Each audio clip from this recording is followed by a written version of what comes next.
આંદોલન કરાવે. જે તે સમયે કોંગ્રેસ હતો, આંદોલન પતે 6 મહિના પહેલા એક્ટિવ થઈ, હમણાં એક્ટિવ થયેલી છે, તમને ખ્યાલ હોય તો.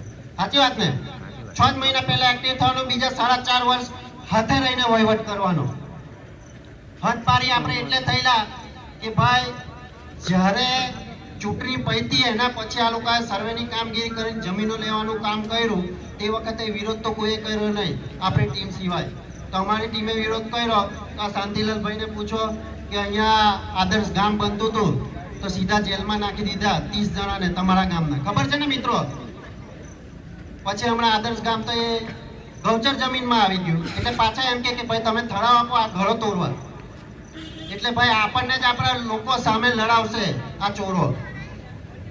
તો વધારાનું નહીં કહેતા આપણે છેલ્લે એક જ પ્રણ લઈએ કે ભાઈ આમ આદમી પાર્ટી આજે ગુજરાતમાં જન્મી રહી છે, બરાબર ને? આપણે આપણા વિસ્તારમાં આમ આદમીને જન્મ આપવાનો છે. તમે હમણાં જોશો તો જય કોંગ્રેસ જય બીજેપી કરે. ભાઈ પાર્ટીઓ ને જન્મ કોણ આપે? સ્થાનિક લોકો જ. આપણે વોટ કરશું તો પાર્ટી સત્તામાં આવશે ને? સાચી વાત કે નહીં મિત્રો? તો આજે જય કોંગ્રેસ જય ભાજપ કરવાથી કઈ થાય નહીં, બરાબર? આપણે આમ આદમી પાર્ટી ચોખ્ખી પાર્ટી છે, ગુજરાતમાં હજી આવી જ રહી છે. જો આપણે તાલુકા જિલ્લામાં બેસવાના જ છે, કારણ કે આજે વિરોધ પક્ષનું કામ કરી રહી હોય તો આખા ગુજરાતમાં આમ આદમી જ કરી રહી છે ને આ લોકોને આમ આદમીથી ઘણો ડર લાગે છે. એટલે આપણે ચોખ્ખો વહીવટ કરીશું ને પહેલું જ આપણે જો જિલ્લામાં બેસીશું એટલે મેં તમને જબાન આપું છું કે ભાઈ વકીલ તરીકે અમને ખબર છે કે આ લોકોએ કઈ કઈ ચૂક કરેલી છે, કઈ કઈ ચોરી કરેલી છે આપણી જમીનોની. પરંતુ એ બધા કાગળ કરાવીને આપણી જમીનો પાછી લેવી એ આપણા હાથમાં છે, બરાબર? તો વધારનું નહીં કહેતા, આગળના ઘણા પ્રવક્તાઓ છે, તો હું અંતિમ લોકોને ધન્યવાદ આપું છું. જય જુહાર. ખૂબ ખૂબ આભાર આશીષભાઈ. આગળના વક્તા હાલો.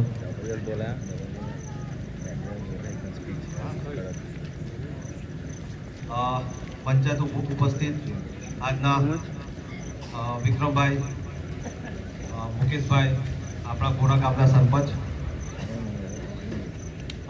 ને બાકી મારા સાથી મિત્રો અને જે દૂર દૂરથી આજુબાજુ આપણે આ મીટિંગ એટલા માટે કરી હતી કે કેવડિયા જે જિલ્લા પંચાયત છે એના લોકો બધા ભેગા થાય અને જે અમારી આમ આદમી પાર્ટીની જે ટીમ છે એમના જોડે વાતચીત કરે અને એ લોકોને ઓળખે અને એ લોકોને જોવે.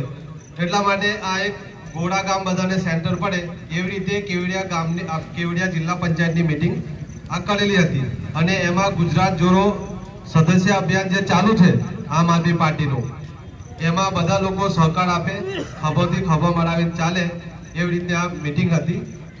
અને આજને જે ગોળા ગામ ખાતે અંબાજી માતાના મંદિર પણ જે મંચ છે ત્યાંથી જે મને 2 શબ્દો કહેવા મળ્યા છે એ બદલ હું મારી ટીમનો આભાર માનું છું. હવે હું આગળની વાત શરૂ કરું એ પહેલા કે પહેલા તમને ઘણી બાબતે લૂંટી લઈ ગયા લોકો. કોઈ સરદાર સરોવર બનાવી લૂંટી ગયા, પછી એવું હતું પણ પાછા આપણે કોઈ સ્ટેચ્યુના પ્રોજેક્ટમાં લૂંટી લઈ ગયા. સાચી વાત છે કે નહીં? કહેજો. કોઈએ સરદાર સરોવર બનાવી લૂંટ્યા, સરદાર સરોવર બન્યું એમાં આપણને શું ફાયદો થયો? એક ફાયદો ગણાવો. કોઈ સ્ટેચ્યુ બાંધ્યું, મોટી મોટી વાતો કરી આપણા નેતાઓએ કે આપણને રોજગારી મળશે, આપણે મચ્છી મારીશું તો બી આપણી રોજગારી થશે. આખા વર્ષ વાર જોવાની કે આપણી રોજગારી આવતી જ નહીં. કોઈએ તો એવું કીધું છે કે આપણે ઘરમાંથી બહાર ન કરશું તો તમને રોજગારી મળશે. મળી ઘરમાંથી રોજગારી કોઈને? રિક્ષાવાળાને પૂછી જુઓ, આપણા રિક્ષાવાળા ભાઈઓ છે એમને પૂછી જુઓ. આ ગેટ પરથી જવા નહીં દેતા કોઈને. હા, અને આપણા જે હાલમાં નવું જે લોકો દુકાન કરતા હતા, જેમને થોડી ઘણી ધંધાની ખબર પડેલી હતી કે આવી રીતે ટુરિઝમ થાય, આવી રીતે ધંધો કરવાનો, આવી રીતે મકાઈ વેચવાની, આવી રીતે પડીકા વેચવાના, જે લોકો 2 પૈસા કમાતા થયા ને પાછું એસુએ પોતાનો કાયદો લગાડી દીધો કે ના ભાઈ આદિવાસીઓ તો અમીર બની ચાલ્યા એમ. અને તમે ખાલી 1% ચૂલો નહોતો હળગતો અમારો, તઈ પાછા તમે દુકાનો બંધ કરાવી દીધી. પાછી કેટલી દુકાનો બંધ કરાવી? ગણેશ્વર ચોકડીથી કૃષ્ણ હોટલથી માંડી ઝરવાણી લગે બધાને હટાવી દીધા. એમાંનો ભોગ આ બાર ફળિયા જોયો ને? બાર ફળિયા મેં જોયું 32 દુકાનોને સભા સાટ કરી દીધી. કોઈને ખબર બી નહીં, સપને ખ્યાલ કે અમને 6 વાગે તોડશે એવું. આ સરકારની નીતિ છે, આદિવાસી પ્રત્યેનો આ સરકારની નીતિ. અને કોણે વોટ આલેલો એમને? આપણે જ વોટ આલેલો. આપણા જ પગે આપણે જ કોલ આલી, બસ. બરાબર? જે આપણે વોટ આલીએ અને એ લોકો જેને હાથા બનાવે છે એવા લોકોને વોટ ના આલો તમે. અમે એ વસ્તુ લઈને નકેલા છે આજે. સૌથી પહેલા તો આપણો સમાજ શિક્ષણની બાબતે એટલો કતરાઈ ગયો છે જેની કોઈ હદ નહીં. આ નવા કે આ સ્કૂલ ગઢેશ્વર સ્કૂલ છે. ગઢેશ્વરમાં સ્કૂલમાં એક છોકરોને ઇંગ્લિશ થોડું ધમથી વાંચતા ના આવડે તો મને કહી દેજો કે આ છોકરોને ધમથી ઇંગ્લિશ વાંચતા ના આવડે. પટેલ સમાજ જુઓ, દરબાર સમાજ જુઓ, આપણાથી બીજા બી આજુબાજુના સમાજ છે આપણા, એમના છોકરાઓ ભણી કરીને ક્લાસ 1 ક્લાસ 2 ની વાત લગીને જતા રહ્યા છે. બીજો સમાજ તો દેશ ચાલ્યો છે ને આપણે આ દેશના માલિક કહેવાય ને આપણે આ દેશના માલિક તો કઈ છે જ નહીં. ખાલી રાષ્ટ્રપતિ બનાવી દેવાથી આપણા દેશનો વિકાસ નહીં થવાનો, આપણા દેશના આદિવાસીનો વિકાસ નહીં થવાનો છે. થોડું ઘણું આપણે કઈ કરતા થયા. આ સ્ટેચ્યુ ખાલી ટુરિઝમના નામે ચાલવાનું હતું અને આ જે આપણા વિસ્તાર છે એને વિસ્તારને થોડી ઘણી રોજગારીની તકો મળે એ રીતે ચાલતા હતા. પણ અહીં તો ઊંધું થઈ ગયું. કેવડિયાની જમીનો લઈ લીધી, કેવડિયાની બહેનોને ઘરમાંથી કાઢીને મારી. અમારે એટલે આ લડાઈ લડવી પડે છે. જયારે બેન બેટી ઉપર અત્યાચાર આવે તો આ બી હરગીજની જોઈ લઈએ. તે બી કેવડિયા ગામની બહેનોને ઘરમાંથી કાઢીને માર્યા છે. તમે ભૂલતા ના. 500 આપવા આવે, 1000 આપવા આવે, તમારા 1000 અને 500 એ લોકો હકાવી દેશે, પણ કોઈ દિવસ તમે વેચાતા ના. વોટને સમજો, તમે વોટને સમજો. બરાબર? અમારી જોડે આ દક્ષાબેન બી છે. જે દિવસ બાર ફળિયાની દુકાનો તોડવાની હતી મને તો ખાલી ખોટા ઉઠાવી લઈ ગયા. ઘેર આવીને ઉઠાવી લે. મને કે ચાલો નોકરી મેલો આવે ને તમને લીધીએ તો સીધા જીતનગર પહોંચાડી દો. તો જીત જોયું તો પાછળની દક્ષાબેન બી આવી ગયા. હિંમત આવી જાય, કશું વાંધો નહીં. પણ કહેવાનો મતલબ કે અત્યાચાર છે. આ એક જાતનો અત્યાચાર છે કે આપણે આદિવાસી ભોળા છે, કઈ જાણતા નહીં, કોઈને કઈ કે ના. રસ્તા પર એક્સિડન્ટ થાય તો બિચારો કોઈને કઈ પૈસા ના માંગે, કોઈની ગાય મરી જાય પૈસા ના માંગે, કોઈની ભેંસ મરી જાય પૈસા ના માંગે. આ લોકો એવું સમજી બેઠા કે આ તો ભોળા આદિવાસી છે. પણ આપણે હવે એવું નહીં ચાલવાનું. બરાબર? આપણી જોડે બીજા બી જેબી કંપનીના માણસો છે, એ લોકો બી બિચારા ત્યાંથી ધક્કો મારીને મોકલી દીધા. જે જેપી વખત ના આવેલા એ લોકોને બી જોડે પાછા ધક્કો મારીને મોકલી દીધા કે તમે બી આમની જોડે. હમણાં આજે જ એક કાકા આવ્યા કહેતા હતા કે મારે બી ચૈતરભાઈને મળવું પડશે. મેં કીધું કાકા હું કા? એમ કે અમારા ઘર નંબર જ નહીં. એમ કે ઘરના વેરો જ નહીં, ઘર વેરો નહીં ભરતો. મેં કીધું સરકારે વેરા ભરવાના જ બંધ કરી દીધા, તમે વેરા પાવતી શું કરવાનું? પૂછો છો કોઈ વેરા પાવતી ચાલુ થઈ? પાછી આપણે નહીં ચાલુ થઈ. ચાલુ થશે તો નીચે 4 કે 5 મુદ્દા લખેલા છે, એ જોઈ લેજો થોડા, કે આ જમીન ઉપર તમારો કોઈ હક નહીં. અમે જ્યારે જમીન માંગીએ ત્યારે તમારે આપવી પડશે, અમને ફાવે તમારા ઘર હટાવવું પડશે ને આપણે ઘર હટાવી લેવું પડશે, એવા કાયદા છે આ સરકારના. આ તો ખાલી એક મોટી વાતો કરું છું, મોટી. તમને આમની કૂટનીતિ જોશો ને, કૂટનીતિ કદાચ ચાણક્ય બી ની ઘડી એવી કૂટનીતિ છે આ લોકોની. ફક્ત ને ફક્ત ગરીબોને પેટ ઉપર લાત મારવાની નીતિ છે આ લોકોની. ગરીબોને કેવી રીતે અમે હેરાન કરીએ, ગરીબ આદિવાસીને અમે કેવી રીતે જમીન પડાવી લઈએ. પહેલા આપણે કહેતા કે જળ જંગલ જમીન અમારા છે. ફોરેસ્ટના દુનિયાભરના કાયદા લાવી દીધા. ફોરેસ્ટના એટલા દુનિયાભરના કાયદા છે અને એટલા સખત કાયદા છે કે તમે એક બી ઝાડ કાપ્યું ને એટલે સીધા અંદર. ઝરવાણીથી લોકો માથે ભાડા લઈને આવે છે લાકડા, બિચારા તે બી સૂકા લાકડા. સવારે 5 વાગે એ લોકો નકળી જતા એમનો ઘરનો ચૂલો ચાલે છે. પણ એ લોકો માટે કોઈ એ નહીં. વર્ષોથી લોકો ચાલે લાકડા વેચે છે પણ કોઈ વ્યવસ્થા નહીં એમની. ચોમાસામાં બધું બંધ ઠપ થઈ જાય. પેલી બાજુ પેલા ફળિયા ઉપલા ફળિયા વાળા જે આપણા ધીરજભાઈના ફળિયા વાળા લોકોને તો રસ્તો નહીં, નાળું નહીં, નારું ધંધો કેવી રીતે કરું? હમણાં થોડા ઘણા સીતાફળ થાય તો પેલા બજારથી લૂંટેરા આવે રાજપીપળાથી તે પાછા ઉચક ભાવે લઈ જાય તથાય બી આપણે આદિવાસીને મારી નાખે. એટલે કહેવાનો મતલબ કે આ લોકોની આવી કૂટનીતિ છે. કહેવાય છે કે દેશના મૂળ માલિક, પણ મૂળ માલિક જેવું કઈ દેખાતું નહીં ને. એવા જ્યારે કોઈ આપણા હક માટે લડવા નકળે ને, જ્યારે આપણા હક માટે કોઈ લડવા નકળે, બિરસા મુંડા આપણા જનનાયક છે, એમણે બી આવી જ રીતે અંગ્રેજો સામે લડાઈ ચલાવેલી. સેમ જેવી રીતે આજે ચૈતરભાઈ વસાવત ચલાવે છે. ગભાણામાં છોકરા મળી જાય દોડી આવે, બાર ફળિયાના ઘર તૂટી જાય દોડી આવે, આદિવાસીની ગ્રાન્ટમાંથી પૈસા વપરાય દોડી આવે. મનરેગા કૌભાંડ, મનરેગામાં પૈસા જે આવે છે, જે 100 દિવસની રોજગારી છે આપણા મજદૂરીની, એ મજદૂરી પણ આ લોકો ખાઈ જાય છે. મજદૂરી ખાઈ જાય પ્લસ આપણે કોઈ બી મનરેગાનું કૌભાંડ, આપણે મનરેગાના કામ આપણા વિસ્તારમાં થયો હોય ને કોઈ જોયા હોય તો કહો છેલ્લા 2-3 વર્ષમાં થયા છે. પહેલા જોતા હતા બી કે ચાલો કોઈ જગ્યાએ તળાવ બનાવ્યું, સાંકળમાં તળાવ બનાવ્યું, જડિયાના સરપંચે કામ કરાયું, થોડું ઘણું દેખાતે તો. હવે જ્યારે એવા કૌભાંડો બી બહાર પાડે તો સાહેબને પાછા ઉઠાવી જાય. એટલે કોઈ બી માણસને મતલબ આદિવાસીને સુરતમાં મજૂરી કરે ને કાઠિયાવાડમાં મજૂરી કરવા એટલા જ બનાવવાના, બસ. એ લોકોને ભણાવવાનું નહીં.